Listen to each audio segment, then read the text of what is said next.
semuanya, salamnya Wiji. Akhirnya Sanggar Seni Kinanti Sekar punya program baru, berbagi cerita, pengalaman, dan ilmu tentang seni budaya, yaitu di Cerita Kinanti. Besar harapan kami untuk teman-teman dapat lebih bisa terbuka untuk melihat seni budaya, peduli akan seni dan sekitarnya. Kedepannya akan ada banyak sekali narasumber yang hadir di sini, tentunya dengan pengalaman dan cerita-ceritanya tentang seni dan budaya. Hari ini kita ketemu dengan sahabat sedulur Sanggar Seni Kinanti Sekar dan juga guru di Sanggar Seni Kinanti Sekar juga, yaitu Mbak Okta. Beliau adalah seorang ibu, penari, dan juga guru tari di sekolah-sekolah dasar. Hari ini kita langsung ketemu lagi. Mbak Okta! Ding-ding! Wah. Mbak Okta ini salah satu guru juga. Saya habis suaranya sampean. Di Sanggar Seni Kinanti Sekar. Mbak Okta. Ya, Mbak Sekar. Apa kabar? Baik, puji Tuhan baik. Selamat sore Mbak Okta, terima kasih banyak sudah hadir. Iya, selamat sore Mbak Sekar. Terima kasih sudah diundang ke Sanggar Seni Kinanti Sekar. Iya. Dalam acara Cerita Kinanti. Iya. Di sini juga apa sih? Ini program baru, Mbak Okta. Iya. Saya kepengen gitu Mbak Okta bisa bercerita tentang pengalaman Mbak Okta tentang seni budaya. Tapi sebelumnya Mbak Okta bisa cerita dulu siapa Mbak Okta dan tentunya kenapa Mbak Okta bisa mencintai budaya dan mengajar kayak gitulah. Itu ya. Iya. Saya Okta. Saya awal ketertarikan saya terjun ke dunia seni dan budaya itu awalnya saya dari SD dulu karena tetangga saya itu Budaruni. Nah itu awalnya dari Budaruni itu yang sering mengajak saya ikut Budaruni menari di keraton. Ya jadi saya sering diajak kalau Budaruni datang terus Mbak ada acara enggak? Kalau enggak ada saya diajak. Di sana saya di keraton itu saya cuma melihat Budaruni dandan, Budaruni berkostum, terus sampai Budaruni menari. Di sana saya hanya melihat saja dan dari situ saya ada ketertarikan. Lalu sering saya kalau misalnya acara 17-an saya diajak Budaruni mengajak anak-anak kecil di kampung saya itu untuk menari dan dilatih sendiri oleh Budaruni seperti itu. Wah. Jadi saya ketertarikannya terjun ke dunia seni itu sebenarnya dari kecil tertariknya. Lalu karena dari tertarik saya ikut ke sanggar tari. Sanggar tari pernah ikut, lalu pernah ikut juga di PML Vokalista Divina, itu saya juga diarahkan sama orang tua saya berlatih vokal di PML Kota Baru. Itu lalu saya berjalannya waktu sambil sekolah. Nah, sambil sekolah itu di situ saya juga ikut ekstra tari. Ekstra tari, ya menari juga ikut paduan suara. Jadi saya imbangi jadi antara menari sama paduan suara. Iya, itu. Lalu SMA saya ikut ke Saraswati, tari Bali.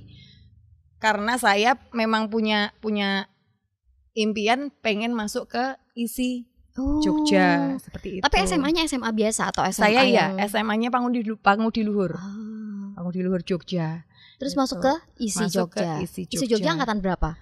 Angkatan 2002. 2002. Di situ kan ada beberapa program ya mungkin ya, ada penciptaan sama pengkajian. Karena Mbak Okta sendiri juga kakak tingkat saya di ISI waktu itu 2002. Tapi saya masuk 2007. Iya, saya pas lulus itu. Oh iya. Tapi kita sempat ketemu. Iya. Dan saya juga fans Mbak Okta nih, bagus narinya. Power itu juga saya ngelihat karena maksudnya kalau di menari itu kan juga kompleks loh Mbak, nggak hanya tubuh aja tapi ada sesuatu hal yang dibagikan kayak gitu. Dan mungkin sekarang Mbak Okta masih mengajar atau ada kesibukan lain juga selain ngajar nari, mungkin ada nyanyi atau apa kayak gitu Mbak? Kalau mengajar saya di Sanggar Seni Kinanti Sekar milik Mbak Sekar sendiri. Mengajar terlama. Dan terima kasih Mbak Sekar sudah memberi kepercayaan kepada saya untuk mengajar di Sanggar Seni Kinanti Sekar. Saya juga terima kasih Mbak Okta selalu support Sanggar Seni Kinanti Sekar. Iya. Lalu kalau untuk kegiatan lain, sebelum pandemi saya sebagai guru ekstra tari di sekolah-sekolah, ekstrakurikuler tari di sekolah-sekolah. Namun di masa pandemi ini semuanya off. Iya karena memang semuanya off. Dan baru masuk Februari ini saya kemarin diundang oleh SMP Seladus 1 Februari tahun ini itu baru mau mulai untuk ekstrakurikuler secara daring. Itu baru satu sekolah itu yang mengundang saya untuk ekstrakurikuler untuk lanjut seperti itu. Tadi aku sempat tertarik dengan mulai mencoba kelas daring. Nah, itu menurut Mbak Okta gimana sih? Ada tantangan nggak atau mungkin ada beberapa yang harus atau bagaimana sih teknik-teknik yang buat Mbak Okta itu bisa berbagi tapi lewat daring? Nah, itu kan butuh kayaknya itu online atau hanya kirim video gitu modelnya? Kalau daring sebenarnya kalau untuk tari itu sebenarnya kurang pas ya. Jadi saya memberi materi, namun saya tidak bisa memegang langsung anak tersebut. Ya bagian-bagian tubuh, misalnya tangan harusnya ngeruji rapat seperti apa. Nanti misalnya naik, saya gemes. Kalau secara daring gitu, itu jadi itu tiba-tiba itu kebalik kanan kiri. Mana yang kanan mana yang kiri mungkin itu ya. Jadi harus ada teknik. Nah, itu mungkin bisa banyak bincang-bincang dengan murid-muridnya kayak teman-teman harus tahu dan paham kalau kanan itu mana kiri mana. Jadi kalau kita kan ketemu masih enak. Woi, kanan sini, kiri situ gitu ya. Karena sering terbalik juga. Kalau kemarin ini yang pernah pertama kali pertemuan pertama ekstrakurikuler itu saya secara pakai Google Meet. Google Meet itu jadi anak bisa langsung melihat saya mempraktekkan gerakan seperti itu. Nanti anak-anak juga mencoba yang setelah saya berikan dicoba bisa atau tidaknya seperti itu. Gitu ya. Wah, menarik sekali loh ya. Mbak Okta, ada satu pertanyaan. Menurut Mbak Okta, pengalaman yang paling berkesan dalam dunia seni apa, Mbak? Pengalaman yang paling berkesan karena saya dari tari saya bisa sampai ke negara lain, ke Korea Selatan. Nah, itu dalam benak saya dari kecil tuh belum pernah saya punya angan-angan pengen ke luar negeri. Karena saya dulu merasa sering minder, impossible saya bisa sampai sana gitu kan. Tapi ternyata kemarin saya diajak bersama Iena. Iena itu adalah grup musik meditatif. Nah, itu saya diberi kesempatan ikut menari di Korea Selatan. Acara Festival Gyeongju tahun 2015 itu. Nah, dari situ saya jadi punya keyakinan bahwa seni itu bisa membuat kita bahagia, juga bisa untuk pekerjaan yang gimana ya, untuk hidup ya. Seni itu bisa untuk hidup seperti itu. Karena memang banyak orang mungkin ya, ada beberapa orang yang mungkin kayak kamu belajar seni, kamu mau nari bisa ya hidup pakai tari. Kayak gitu ya mungkin ya, Mbak. Tapi ternyata ada negative thinking juga, gitu loh. Benar. Jadi enggak kok, aku juga bisa kayak gini survive untuk hidup. Mengajar menari. Yang penting secara individu kita bisa lebih kreatif gitu ya. Jadi pengalamannya ke luar negeri itu udah seru banget. Kalau yang di Indonesia yang berkesan apa? Ada nggak, Mbak? Di Indonesia berkesan apa ya?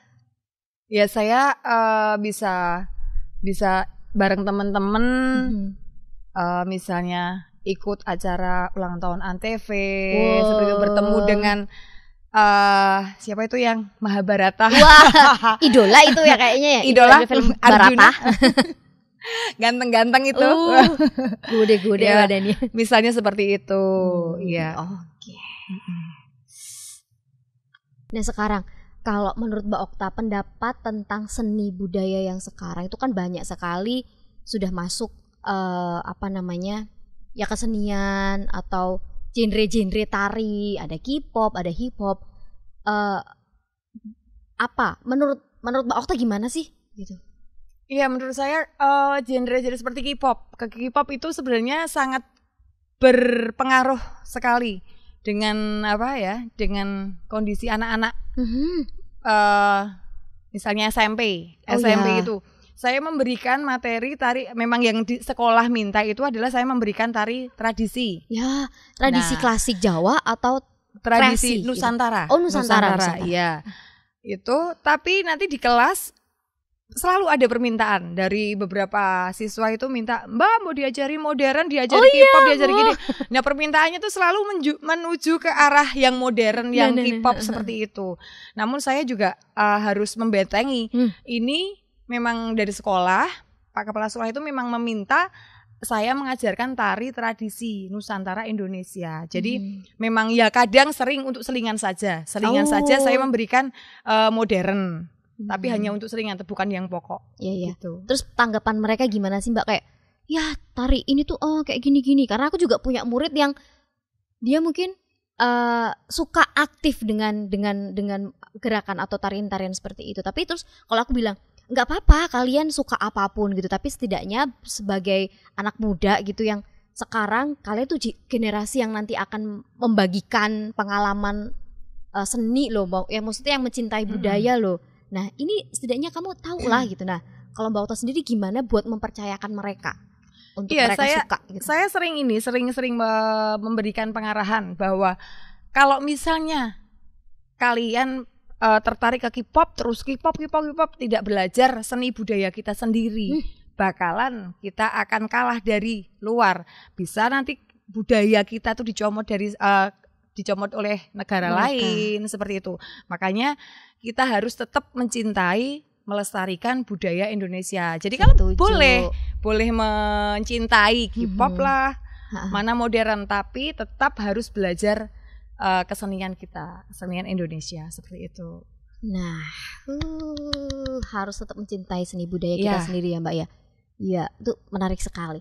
Jadi sekarang mungkin ke depannya, kalau menurut Mbak Okta tuh bayangannya apa rencana ke depannya untuk kita bisa menjaga seni budaya ke anak-anak juga, ke mungkin di orang tua juga, karena orang tua juga menurutku penting loh kita berikan pengertian kan. Mungkin anak-anak nggak apa-apa deh, mereka lagi seneng hip hop kita ikutin gitu.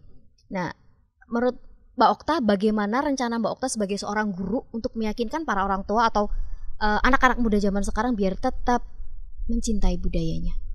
Iya benar sekali, orang tua itu sangat berperan penting untuk pembimbing anak, mengarahkan anak kemana itu. Menurut saya untuk cara membangkitkan itu mungkin dari kita menanamkan image bahwa seni budaya Indonesia itu tidak kekunoan, tapi kekinian. Nah, seperti itu. Mungkin bisa yang tarian-tarian yang mungkin notabene ada yang bilang anak muda itu bosenin lah gitu. Nah, itu kita kreasikan seperti apa, kita kemas menjadi sebuah seni yang menarik seperti itu. Jadi anak muda pun bisa ikut senang untuk melakukan kesenian tersebut. Ya benar-benar.